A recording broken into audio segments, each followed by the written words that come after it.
Good evening and welcome to Locals Supporting Locals, the Heartbeat of the Okanagan radio show. I am Kevin Proteau, your host, and my lovely co-host Paula, who is the co-founder of Awake Radio. Hello. We discuss political challenges, and more importantly, with Locals Supporting Locals, we talk solutions. And before I introduce our very special guest this evening, just a little couple of notes here in regards to what's just taken place here in Canada and actually worldwide here. The March Against Monsanto, which took place in over 50 countries, just under 400 cities worldwide. Here in Penticton, we noticed that there wasn't as much press coverage as there should be, and hence why with Locals Supporting Locals, Awake Radio, and all new media that are out there, it is our only source to real news out there. And also, we just want to update people in regards to what we just started here in Penticton here, Dinner, Movie, and a Chat. We started with a local restaurant that serves up beautiful raw foods and organic foods. And we're going to continue it. The first one was a success, so we're going to continue to do that again. And that'll be happening towards the end of June. And so what I'd like to do is actually introduce our guest this evening. But the topic this evening is on Health Canada, and we're speaking with whistleblower Dr. Shiv Chopra on food safety and food sovereignty. But I'll give you a little bit of his background, and I can't say little because this man has done a lot. He's a world-renowned scientist, is a food and vaccine safety expert. Dr. Chopra has the innate ability to simplify complex scientific and technical matters into ordinary language. Co-vetted as a public speaker, he is featured in many international acclaimed documentaries. As president of the Canadian Council on Food Sovereignty and Health, he consults on food and public health safety and provides educational seminars and webinars to schools, universities, politicians, and community groups. And I was very fortunate to have him actually speak here in Penticton, and they did a Western Canadian tour speaking up on GMOs. So I had the pleasure of meeting Shiv here in person, which was fantastic. He was formerly employed at Health Canada for 35 years. Dr. Chopra was a senior scientific advisor responsible for the regulatory assessment of foods, drugs, and vaccines. He was also involved in the human safety assessment of genetically engineered recombinant bovine growth hormone, or RBGH. He blew the whistle on RBGH, several additional hormones, antibiotics, and various other products endangering the public health. Due to his persistent whistleblowing efforts, RBGH was not approved in Canada and was subsequently banned throughout the European Union. Dr. Chopra holds a degree in veterinary medicine and a master's and PhD in microbiology. He is the recipient of numerous academic and community service awards, including a fellowship of the World Health Organization. His book, Corrupt to the Core, Memoirs of Health Canada Whistleblower, an international bestseller, provides a detailed account on how government endangers food safety and public health. Thank you so much, and welcome to the show. Good evening, Shiv. How are you? Good. Thank you very much. Okay, so on the question of food sovereignty, you are known most famous as a whistleblower. Now, what is a whistleblower? You know, whistleblower, the word you will not find in dictionary. It sort of got coined during the Vietnam War, and since then it's been used. But to say it simply, whistleblower is one, for example, there's a policeman on the road and somebody is committing a crime, and the policeman blows the whistle or the horn or whatever, siren, and says stop, and then he says, I'm going to charge you. Or there may be an ordinary game, hockey play. Then somebody plays foul, and the referee or umpires blows the whistle and gives whoever has broken the rules a red card, yellow card, green card, whatever. And if in either of those situations somebody else comes in and says, don't do it because so-and-so is related to such and such high official or prime minister or so-and-so, and now if that person is not charged as required in the law, then there are now 3 criminals for breaking the rule instead of just one. So the person gets away. So therefore, that is the whistleblowing. That's where the term is borrowed from. When you work in a government office, it's your job to hold a certain part of the law. For example, in my case, I was a regulator.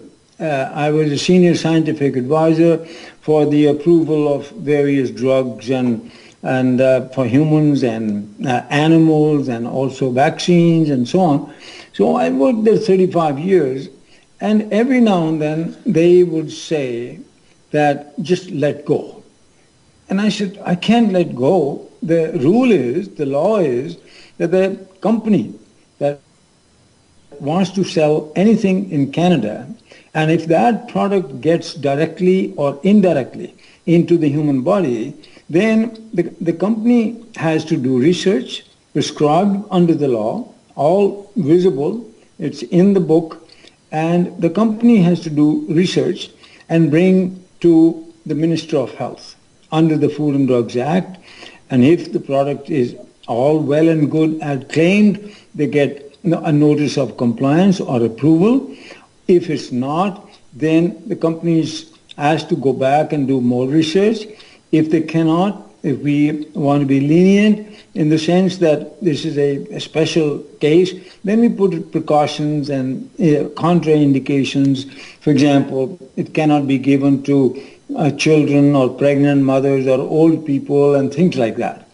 But if the company doesn't bring the data, then they don't get approval.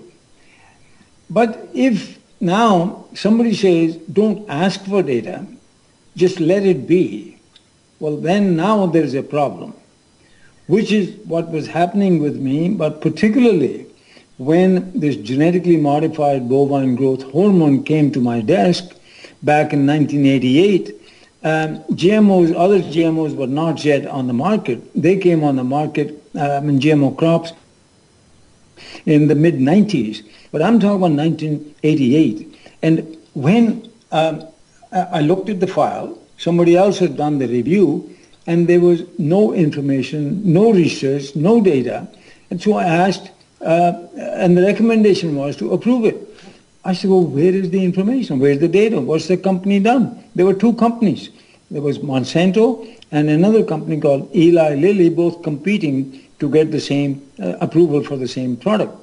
So anyway, this went on, and eventually 10 years passed. From 1988, we're now jumping to 1998. And I had written a letter to the company to provide the data. And so ultimately, the department started to say they're going to approve it. I said, well, okay, if you want to approve it, they're saying the U.S. has approved it. Why are you people sitting on this file for 10 years? And I said, I don't know about the U.S. Whatever they have done is not of my concern. I wrote a letter in 1988. Has the company responded? Is there any information? They had no information. At least that's what they said. And the file, this one, by this time was all locked up and nobody was allowed to see. Normally, all the files were open because we all have security clearance. And so ultimately, to cut the long story short, this matter became public knowledge because I now filed grievances that this is what's happening. And this kind of pressure is coming from way up from the Prime Minister's office or Privy Council and so on. And so if they want to approve it, it's up to them, but I'm not going to cooperate. I'm not going to sign off until I see my letter answered and until I see the data. Eventually, the files were opened, and then we discovered, in fact, Monsanto had done the study. It was sitting under our noses, all locked up. And when we looked at it, then an investigation was done by 4 scientists designated by the department. And then we discovered that everything that I suspected could happen had happened. And so that resulted in a big scandal. It went to the Senate, and the Senate Committee on Agriculture hauled me before the Senate Committee and asked to describe what happened. So, and after I described what happened with BGH, some of the senators said, "Hey, is that the only drug or are there others?" I said, "Sir, since you ask, I listed 10 or 12 other drugs, antibiotics, hormones, all kinds of things that were going on." So it became a huge scandal.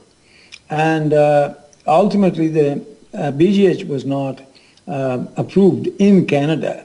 But based on what happened in Canada, it was actually banned throughout the European Union. There's a difference between not approving and banning. Banning means, not approving means that Canadian farmers could not obtain it and use it in Canada, or veterinarians could not administer it to Canadian cows. But banning meant, and then next door, if the US had already cleared it, that means BGH could not come into Canada, could not be used in Canada in cows, but BGH-induced milk from the US and products, cheese, butter, that continues to come into Canada to this day. So it didn't really have the effect that it was supposed to have. But on the other hand, European Union banned it, so they would not allow American cheeses to go there. You know, they have to show that it's BGH free. So that's what happened. That's how I became a whistleblower. And after years later, that was in 1999, and then of course they put a gag order on me. I took them to court. The court ruled in my favor, and they said it was my duty to blow the whistle because that's my job. If the department doesn't do anything and the department bosses have been informed, and the court, federal court, quoting the Supreme Court, ruled in my favor. Nevertheless, that was in 2000 now. And then from there on, they dismantled the previous staff and, senior people, brought in new people, and now the decision was made to, one way or the other, just fire me. It took them several years after that. So in 2004, I was fired. That's incredible. You know, it reminds me of, it was the same thing. It was Fox News started up, this was at the beginning when Fox, I think, almost still had a little bit of credibility there, but they started their special reports, and it was an investigation series that they had started, and it was with Monsanto and the cancer in milk. And the same thing with those reporters, they started to discover that Monsanto, the contamination with the milk with Monsanto, and they tried to also bring it forward as well. And they landed up either they were going to sue Fox or they had to terminate the show. And so they terminated the show and fired the reporters for doing exactly the same thing as what you're talking about here. So according to Health Canada and the Canadian Food Inspection Agency here, the CFIA, our food is supposed to be the safest in the world. Now, would you say that it is the most toxic, and if so, how so? Well, that's the whole problem. Health Canada, since then I published a book. It's called Corrupt to the Core, Memoirs of a Health Canada Whistleblower. In there, I provide all the evidence, what happened. I know about Fox News people, husband and wife team, both were fired, went to court and they lost their jobs. And so what began to happen, whoever questioned Monsanto and these companies would lose their jobs. Media people would lose their jobs, as you saw that. Scientists would lose their jobs. It happened in the U.S., it happened in Britain, and wherever they were, if they suspected anybody is going to go against them, they were fired. What actually is most interesting, I described that in the book, that in 1990, a Monsanto executive came to a secret meeting in Canada, some group of people, industries, and gave a talk, which is published report. I have it. I've quoted in my book, where it's basically Monsanto manifesto, how they're going to take over the world. The White House, the White Hall, the French Parliament, the Japanese Parliament, and so on, and eventually the whole world. In other words, nobody can speak. And they will make the appointments. This is literally what was happening at the time of BGH. There, Michael Taylor, and there was Margaret Miller. These were Monsanto employees. They were inside, they were high officials of the US FDA approving these things. So in effect, what Monsanto said in 1990 has actually happened. What they had said, 8 or 9 or 10 companies will get together and we will rule the world, and whatever we say will go, and this is called so-called intellectual property rights. In other words, whatever cockamamie ideas or products they have to sell, they will call it intellectual property. As far as I'm concerned, these are not intellectual property, this is intellectual parasites. They do nothing. They come up with these GMOs and hormones and all kinds of things. So therefore, our food now has become the most toxic on earth. Let me explain. In our food, there are 5 products illegally approved by the US FDA and Health Canada. And those products are hormones, not the BGH, but other hormones, sex hormones being injected into beef and other hormones being given to pigs and so forth for various reasons, basically to make the factory farming more efficient, put on more weight. So there are hormones, antibiotics, slaughterhouse waste. Whatever is picked up after collecting meat in slaughterhouses is then ground up and converted into products, some going directly into human food, like jelly, soft jelly, gelatin is made from animal tissues, then whatever is left over is fed back to food-producing animals. Cows get it, pigs get it, chickens get it. So in that system, there's blood is turned into blood meal, bones are turned into bone meal, and then whatever else is picked up, animals dying on the road in accidents are picked up, mink from mink factories after the skin is removed, and so all this junk is picked up, is ground up and turned into products. Most of that is going into animal feed. We know what happened with that. In Britain, they were doing that, and they got mad cow disease. And people who ate beef from those cows then got CJD, and then people died from it. And so as a result, the European Union has banned all those 3 products, meaning no hormones are allowed injected into beef and so on. And no antibiotics are on a mass scale allowed in Europe.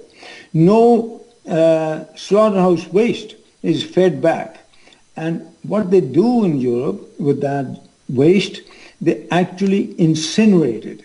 Here, we are feeding it back to animals and people. And then come the whole bunch of pesticides and herbicides. Almost more than 6,000 herbicides and pesticides are approved in Canada under different names and categories and so on. Some are called fungicides, some are called weedicides, just different names. But side means to kill. So whether you call it a pesticide or herbicide, it has the same effect. And there is no such thing as a safe pesticide or herbicide. We know about 2,4-D, we know about Agent Orange, we know about DDT from long time ago. Many of these products, pesticides, are the wartime, Second World wartime inventions which they were trying to use as weapons of mass destruction in the Second World War. Nazis had it, people on the opposite side had it, they're still there. And now those same things have been turned into various of these pesticides and herbicides. And now that means there are now 4. So European Union has not yet banned all pesticides, but they are on the way to remove many pesticides. They have already removed neonicotinoids, for example, which are killing off bees.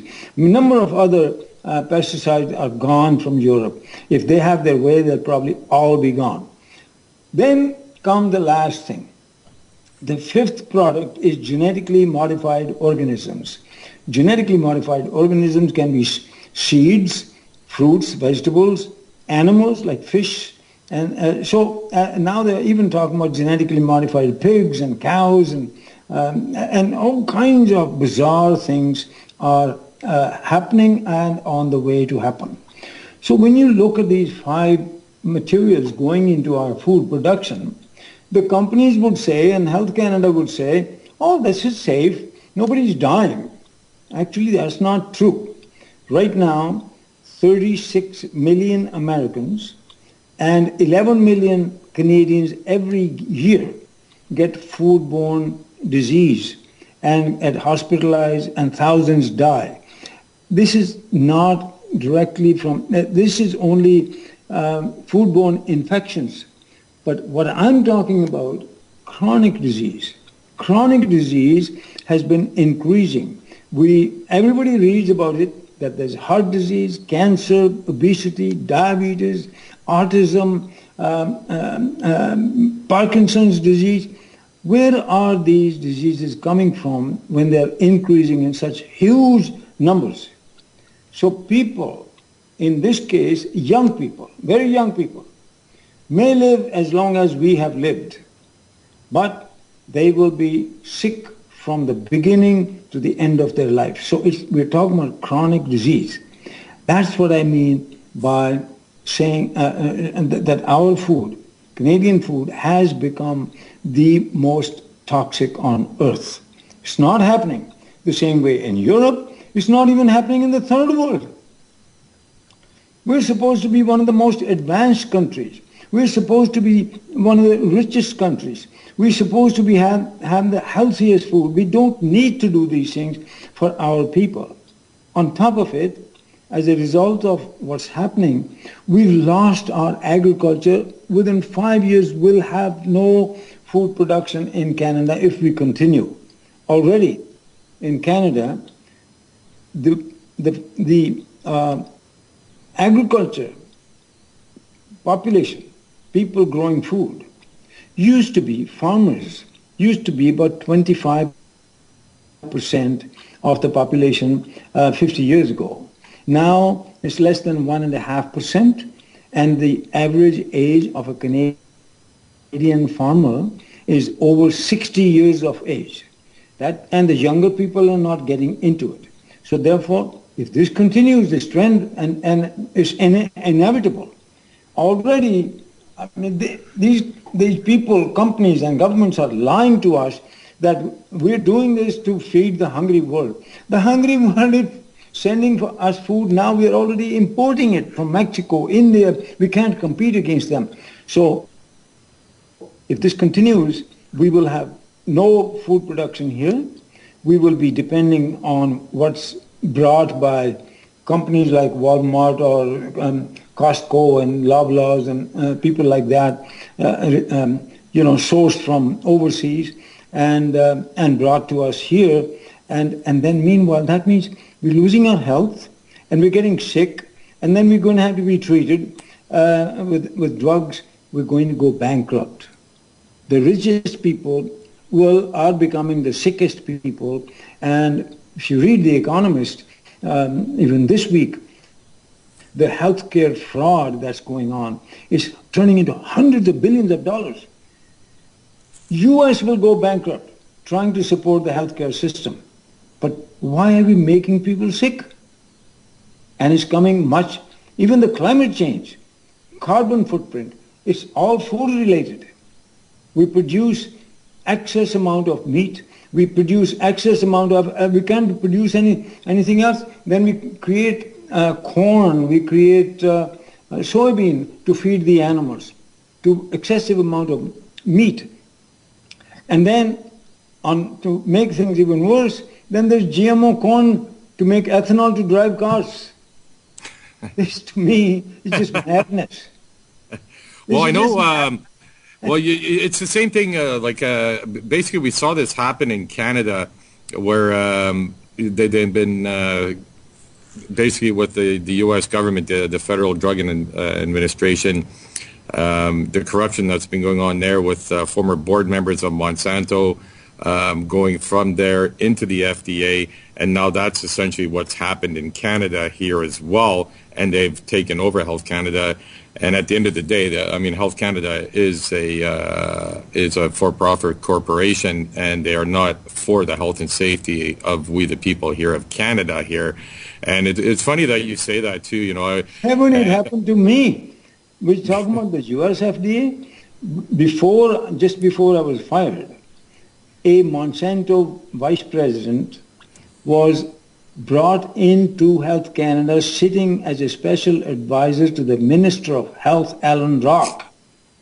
So you know firsthand. Yeah, he was taking briefings on my files. And one particular file didn't even belong to Monsanto, it belonged to Bayer. And it was over an antibiotic called Baytril. It was over that drug that I was fired, because I wouldn't approve it. It was an antibiotic. I said, if you approve it, this is going to cause superbugs, it'll kill people, and no, it should not be done. And I was ordered to do it. I said, I'm not going to do it. Now there's a 4-inch thick report that I wrote, actually demanded by the department. What are the roadblocks to approving this drug called Baytril? And what they meant was that, how long will you take? Give us a timetable. And I said, I interpreted the other way. I said, roadblocks mean there are impediments why it cannot be approved. When I wrote that report, and it was ordered by the Deputy Minister, David Dodge, nobody wanted to look at that report. Now it's sitting in the courts, nobody wants to look at that report. It's sitting with the Integrity Commission, they're saying, no, we're not going to look at it. Now imagine, the courts have ruled, federal court ruling, that the Minister of Health has discretion over how much science is required to pass a product. I said, over a federal law, minister has discretion, and the law is attached to the criminal code. Who can have discretion over an existing law to arrest people or not arrest people, or charge people or not charge people? Who is the minister? Not even the Queen has that discretion. I thought they got rid of it a long time ago after Charles I was beheaded. But this is how it's happening right now in Canada. And there's Harper government created a commission called the Integrity Commission. I have a complaint sitting there, and they said, we are not going to investigate it. And the judge ruled that they have the discretion to investigate or not investigate. Holy cow. Just imagine where we have reached. This is no democracy, and we talk about other people not being democratic, China and Russia and other people. This is happening in Canada. Well, I know, and it showed too with the worldwide march against Monsanto. I mean, never has this taken place. Such a demonstration. Where it's in over 50 countries, 400 or just under 400 cities, and meanwhile, it's almost like a media blackout. But meanwhile, you can find out all kinds of stuff going on in Ukraine, and like you're saying here, all these uprisings happening, and democracy is not happening here. And meanwhile, it's happening right in front of our faces here. And again, that's what's so important about the new media, which was termed alternative media, but I think it's the only media we got today to get properly informed. I mean, it's truly commendable. I mean, I know for you, it's you doing your job, and it's the integral thing to do. And for most of us, we would all do that. I mean, did they ever? I mean, you must have received some sort of threats or something. I mean, to stand up like you did. No, my threat to me was, the impending threat always was that I would be fired. Originally, my plan was that I was going to take early retirement at 60. When I moved over to the Bureau of Veterinary Dogs, I was 54 years of age. Around there, and I said, okay, I'm going to take I'm tired of all this nonsense. I'll take early retirement and get out. And once I had started to deal with BGH, I described all that in my book, then I said, okay, now I'm not going to leave until I get fired. I took this on as a challenge, systematically following the rules, never break the law, never hand out things to people or anything like that, just follow the rules. Thank you so much for your honesty and integrity, and it saves lives, and it will continue to do so. Well, you see, Paula, what we need now, it's not me, it's not what's happening out there.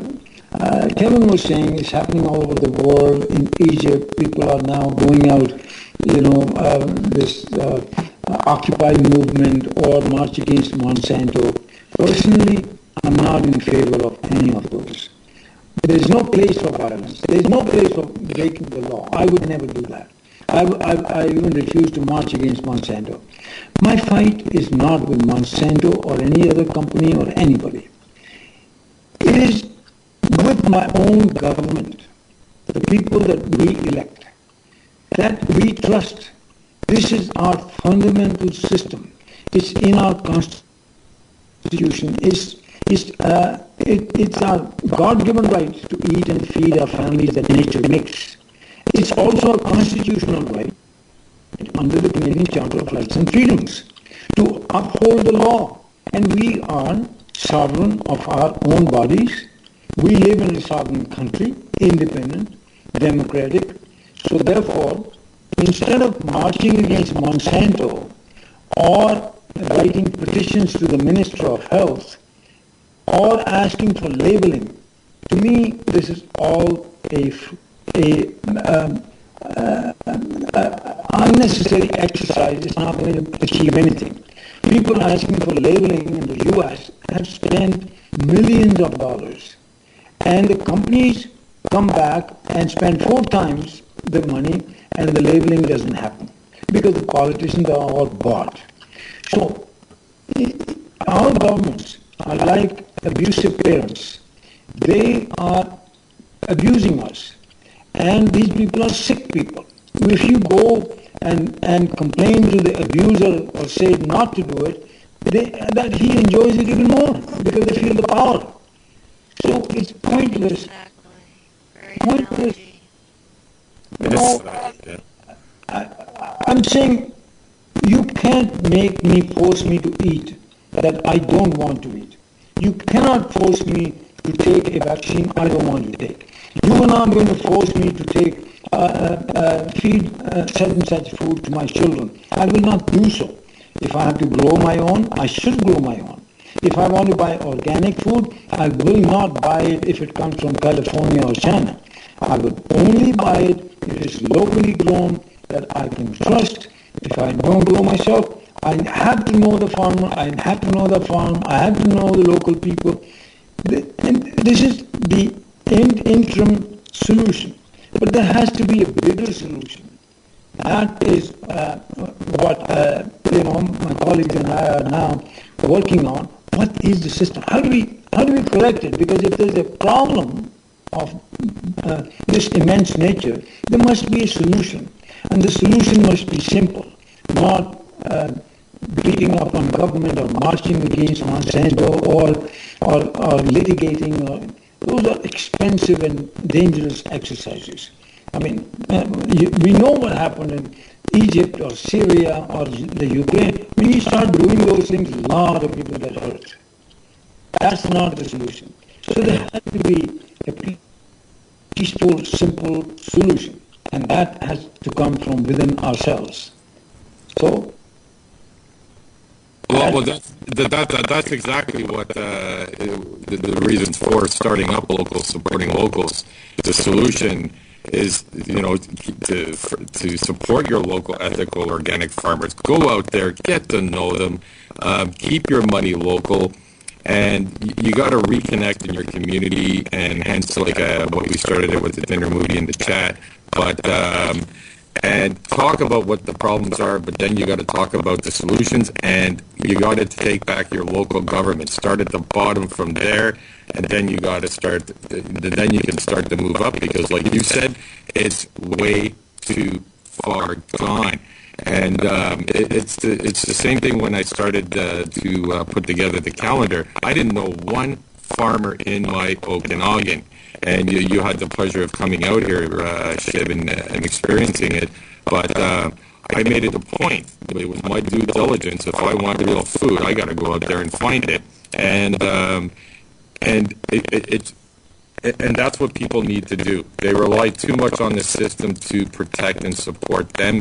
And now that it's gone so far, people are sitting there waiting for the second coming, and they're looking up, and they don't realize that the second coming is actually you. Empower yourself again. And that's, and again, thank you so much for the work that you do and the information that you're sharing here. But continue, Shiv. I had to jump in there. Yeah, well. The solution, because wherever I go, as I came out on the tour in BC and Alberta, and I knew when I was invited to join the tour, I said, yeah, I'm prepared to join, provided people agree to do something themselves. Otherwise, I'm tired of making speeches. I've done it all over the world for the last 20 years. Gone to Australia, New Zealand, across India and the United States. And, I've gone all over the world. But two things happen to me. Wherever I go, because many of these people who invite me are, anti-GMO NGOs. So their focus is only GMOs. And so they all say, you have to talk about GMOs. And I tell them, why not the others which are actually killing people right now? And so that's one thing. Once I've spoken about the 5 pillars of food safety that I've just described, that those 5 toxic products have to get out of food becomes organic and healthy. Sorry, Shiv. I don't mean to cut you off here, but we just have to go to a quick break here. There's just a little bit of a sound problem here, so we're just going to do a quick break. Okay.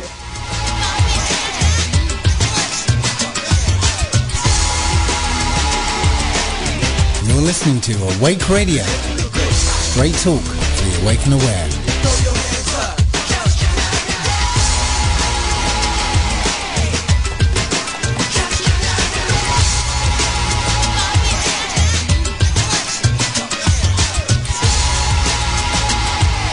Thank you, and welcome back to Local Sporting Local's Heartbeat of the Okanagan radio show here. We apologize for our little bit of sound problems there, but we're going to continue our conversation here with Dr. Shiv Chopra here.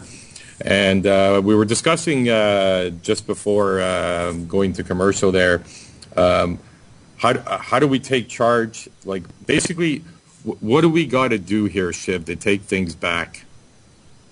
Two things. One is your personal responsibility. Like every living being spends time finding food, and they always eat fresh food, which they're accustomed to. Humans are the only people, only animals that don't want to do anything.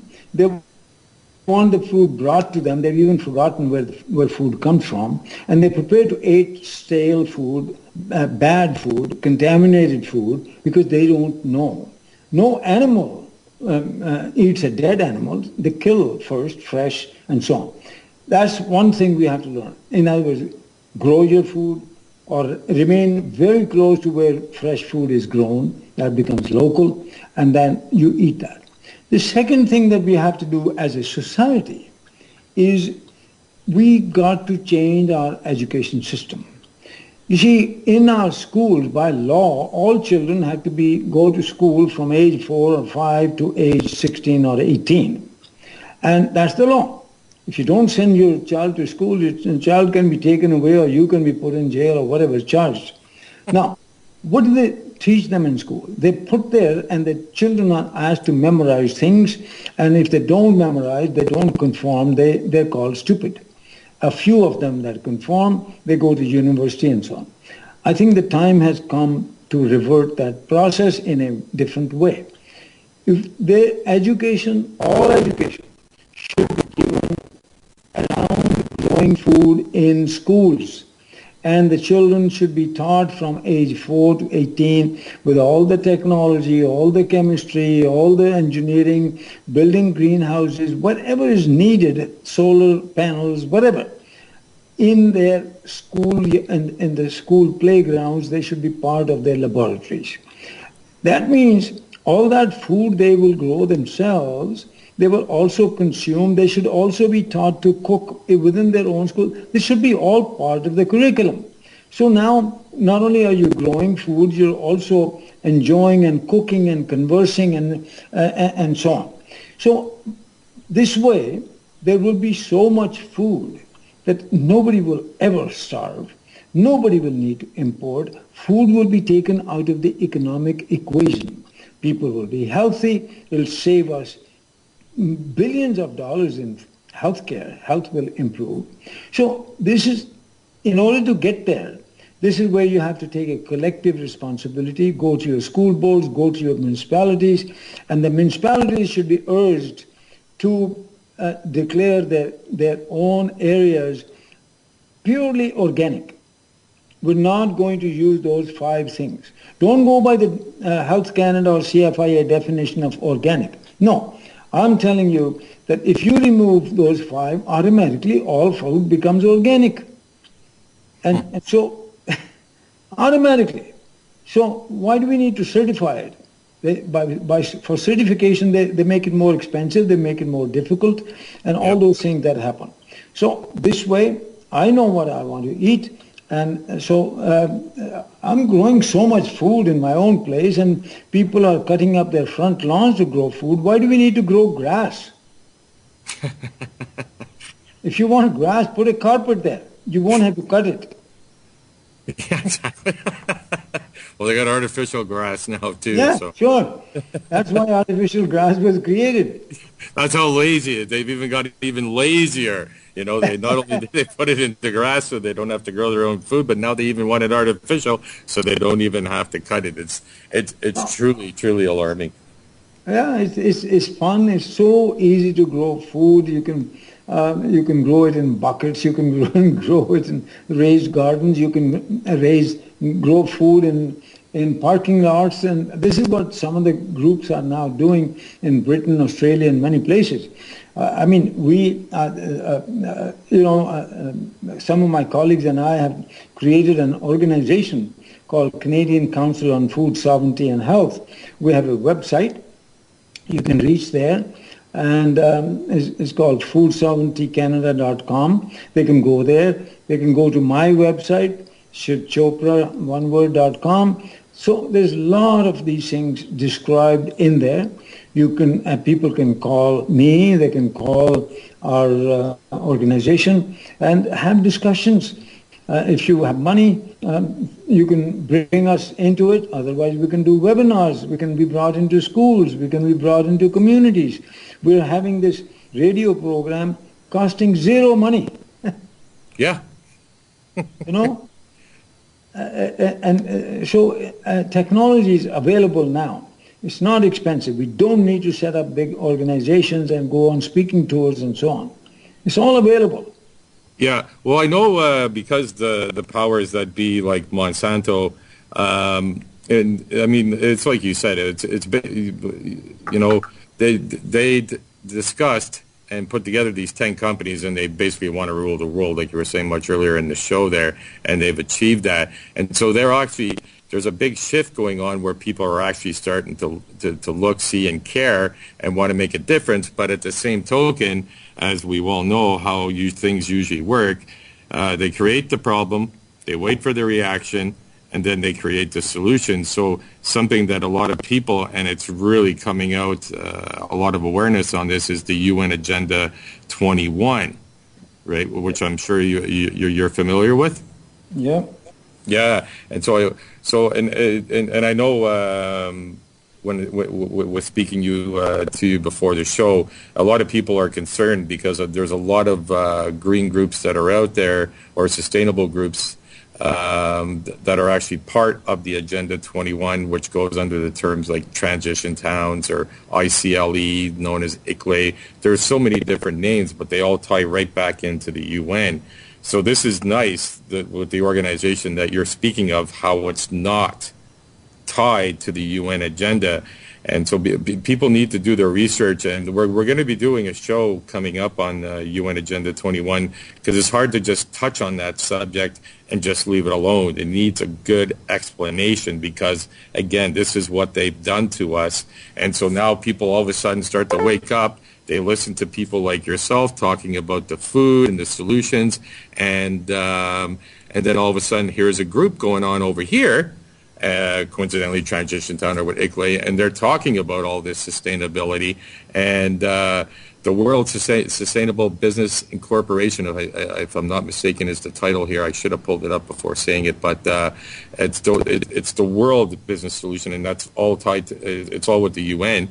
And if you go to their website and you don't know who their sponsors are or who the partners are to it until you click all the way, you scroll all the way down to the bottom, you hit the About button, and what pops up is who the partners are. Coincidentally, it's Monsanto, Dole, DuPont, Surgente, all these companies in the food, and it goes all right through to the oil companies and everything else that we're fighting for. And people are, yeah, go ahead. Go ahead. You know, UN 2 has been taken over, like the other governments, UN 2. And that UN was squeezed back from in Reagan days, when America started to, they said, we're not going to pay our dues and so on. They starved the UN. And then they said, okay, we'll release the funds provided you do such and such. So the same thing has been done to the universities. Same thing has been done to the media. Same thing has been done to whoever is the opposition. So much so, the companies are now worried about Facebook and alternative media, so they have employed their own people. You saw, in fact, when I was touring, there was some shill that got on behind us, and one guy was traveling, you know, for hundreds of miles and kept following me in various places. And ultimately, I was speaking at UBC. He even approached the UBC chairman not to invite me. I'm a misguided individual. He wrote on a piece of paper and distributing it. So when he stood up for the third time after several weeks, so I asked him, I said, are you a scientist? He said, oh, I have a degree. I said, I didn't ask you whether you have a degree. Are you a relevant scientist? Have you done any research, or are you just quoting other people? Or do you have a script? And or do you have a day job? Because you look like a young man to me. So how come you're traveling around all the time? Then afterwards, I told him, I said, you're spreading all this mischief, all this information on a piece of paper. I could take action. This is libel and slander. And I never saw him again. So, so they hire some of these people, and then they give them a script, but they're not informed, educated people. They stand up and they pay the newspapers to put an op-ed and a page or article in the newspapers. They think they're going to fool the public, and people are getting fed up. A lot of people don't read newspapers now anyway. No. Because it's all gone electronic. I don't buy any newspapers. I haven't bought. For me, I just don't want to support most of the newspapers because they're not writing anything credible. Yep. Well, it's funny, and again, this is where I first met you too. And speaking of sustainability, UN Agenda 21, but when we attended that GMO debate that took place, that was hosted by the Fresh Outlook Foundation. Yep. Yeah, Well, and yeah, I know. I remember. I was there. I mean, this guy just gets up and, that Apple thing is a manipulation. It's a clever manipulation, just to say that the apple won't brown after it's cut, and we're not putting any pesticide. Then what is your purpose? The purpose is to patent or have create a precedent to patent an apple. And if it's approved, before you know, all apples will be owned by Monsanto. yes, well, they make it seem as if it's being done by Neil Carter with Okanagan Specialty Fruits, and Yep. but that's not the case, And so, but I just wanted to point one thing out so that people understand here, because if you remember correctly, there, right at the beginning, when Joanne DeFries, the CEO or founder of Fresh Outlook Foundation, she stated, she goes, people automatically assume because we are a sustainable organization or a sustainable group and we promote sustainability, that we automatically don't support GMOs or we're against GMOs. And she says that is the furthest from the truth. Yep. And as a registered charity, they can neither advocate for or against GMOs.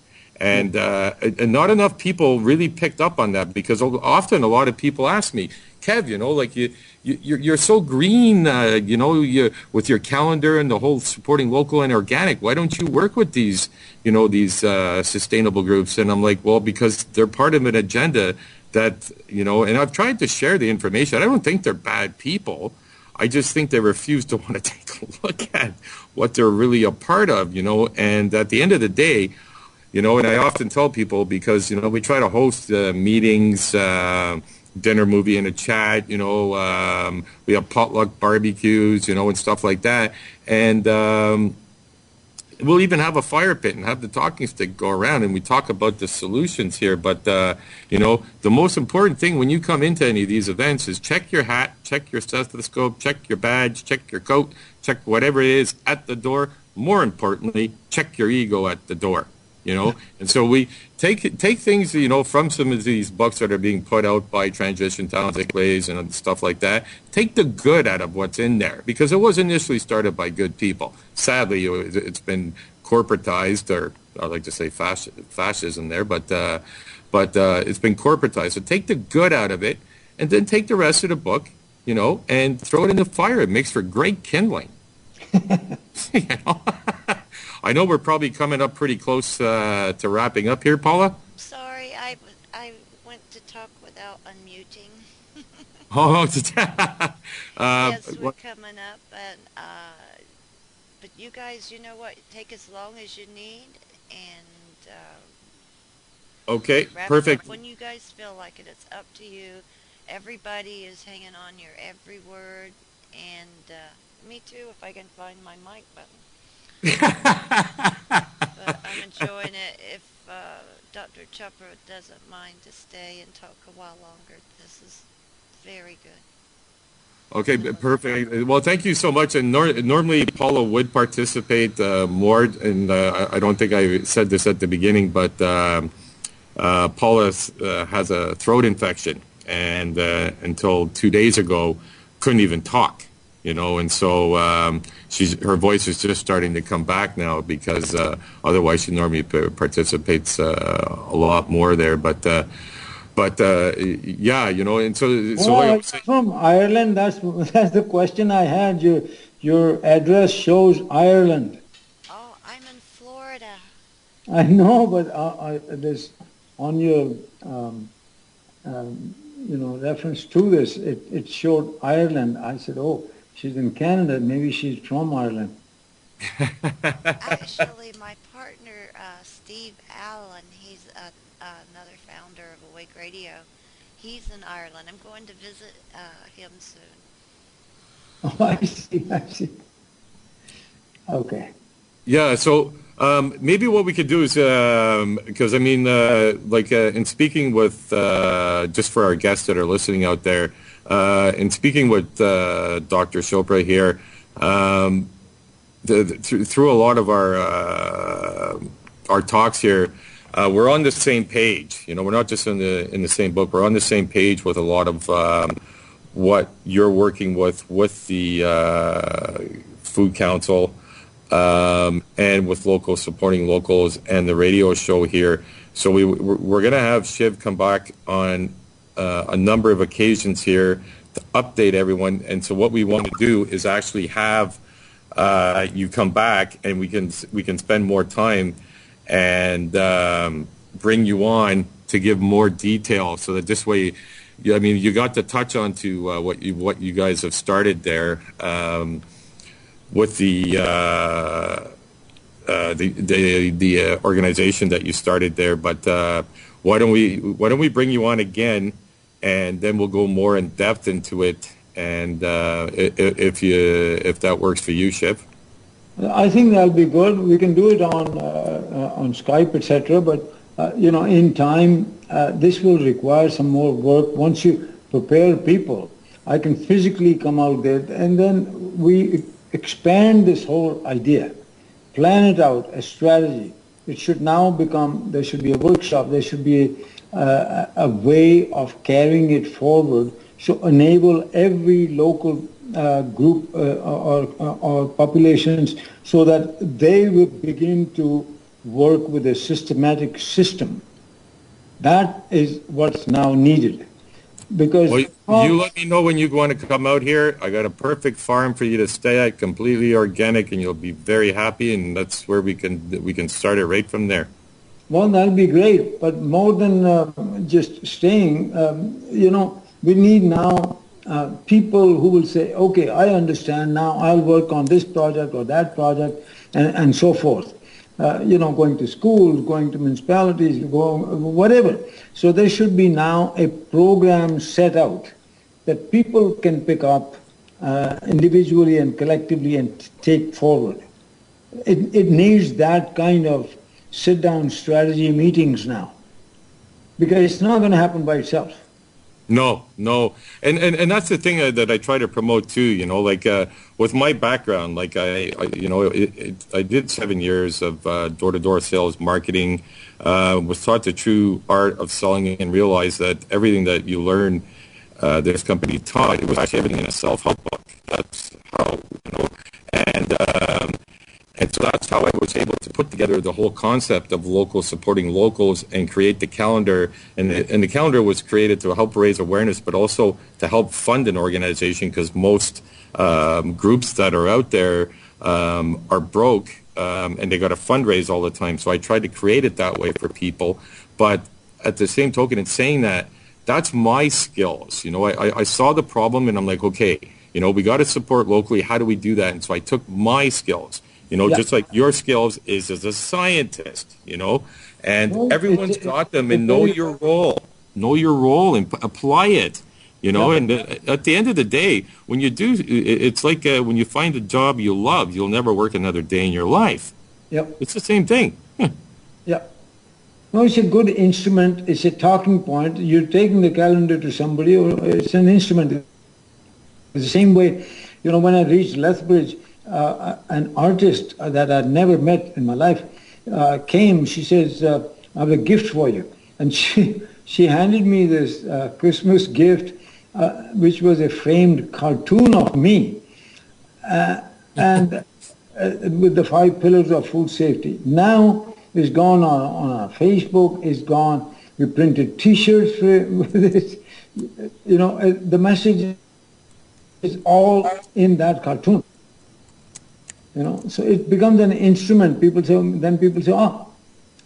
what is it? And then discussion begins. Same thing you're doing with your calendar. Well, that's it. So, in order to put it together, what it does, and this is why, I like to see people, I formed the Okanagan chapter of Locals Supporting Locals, and we're putting together the template so people can implement these where they are. Because people that are on the Canadian Council of Food Sovereignty, for example, are people that are aware. What this calendar does is, because it's not abrasive, it's not radical or anything, it's festivals and events, real living with real food. But then when you actually read the content, which I'm very proud to say, that Dr. Shiv Chopra wrote in there, it actually tells you the corruption of Health Canada. It tells you what foods have been genetically modified. It gives you all the awareness, all the websites to go to their websites and research more. And so, but the solution is also in there too. What is it? Keep your money local to start with. Stop corporatization. Then, as well, who your farmers are, what they grow, and how to find them. So it's a very important tool. And then you bring them in, and that's why, I would be very proud. And it'd be my pleasure to actually include, because we've started the 3rd annual calendar for the South Okanagan, and our goal is to get the central one going as well for this year, is to include the council, the Canadian Council on Food Sovereignty and Health. That would be my absolute pleasure. But I do... very good to refer in there. We have a brochure, things like that. So if some of that is shown, this is what a council is, so people know where to go for more information or interact with people. That's mutual support for the same cause. Absolutely. And it's like you said earlier, I took a lot of pride in leading the march against Monsanto. And there was during the march, in my talking, I talked a lot about what Locals Supporting Locals is and the importance of it, because at the end of the day, after people listen to, Alex Adamanenko spoke on GMOs, you hear all this fearful stuff, and then people go home. And it's like, well, you haven't talked, you got to continue this conversation. You need to be talking solutions here. People don't know where to go. And that's, again, where I created this, and now you create the venues where you meet. But... and so people need to start these chapters where they are, and by all means they can contact Locals Supporting Locals through our website, which is and I got to wrap this up with you, Shiv, Dr. Chopra, because I do apologize, but we do have this is a live show, and I have, there's a Jeffrey Smith is actually in town here, one of the leading experts on GMOs, and so, yeah. Say hello to him from me. Yes, yeah, I absolutely will. So I just want to tell people that are listening to the show, you can visit our website, localsupportinglocals.ca, and as well for the radio shows, for our archives, it's localsradio.com. So all these shows that are live are also put into the archives so that everybody can go listen to the shows. And by all means, share these shows with people. We try to make sure that we bring on credited people such as Dr. Shiv Chopra here, because I mean, you listen to the accreditations and the work that this man did, and the integrity, and the fact that we're still talking to him with such a nasty organization, or I don't even know what to call them, but the Monsanto, and you're still here. It shows, like so again, anybody else that would like to follow up, it's can you tell everyone your website again? Yes, my website is shivchopra.com, Shiv Chopra, one word, SHIVCHOPRA.com, and the council is foodsovereigntycanada.com, all one word, foodsovereigntycanada.com. Okay, perfect. And again, you can actually find supporting locals on Facebook, and you can also find the Canadian Council on Food Sovereignty on Facebook as well. So by all means, join the group of locals supporting locals, and we share, if there's other groups out there that are on the same page as us, we love to work with you, and we share the information. We don't take credit for anybody else's work. So by all means, connect with us, and together we can do it. Locals supporting locals is not about me. It's not about you. It's about we. Thank you very much, and have a great night.